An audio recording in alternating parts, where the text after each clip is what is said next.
There are a couple different ways to calculate returns from a real estate investment vehicle. One is the cash-on-cash return, and one is the internal rate of return.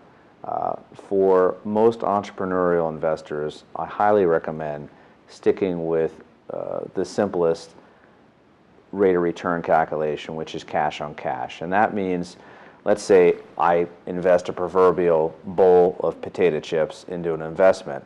How many potato chips will that throw off every year for a rate of return related to that investment? So that means for what is my rate of return for every dollar? So if I put $100,000 of cash into that property, if I get $6,000 a year, then I'm getting a 6% cash on cash return related to that.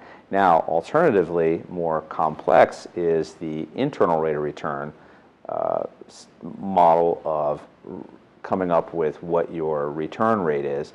And that is basically what the net present value is of either the positive or negative cash flows that come out of a specific property.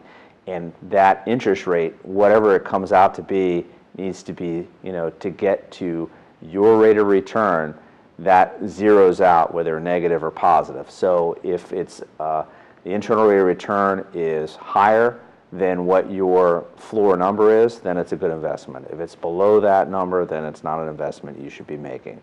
But that's complex. I recommend sticking with cash on cash. With the true cash flow number out of any investment is your gross income minus your expenses, then take your debt service out of it, and that's what gets your cash flow. And that tells you what your cash flow is on an annual basis.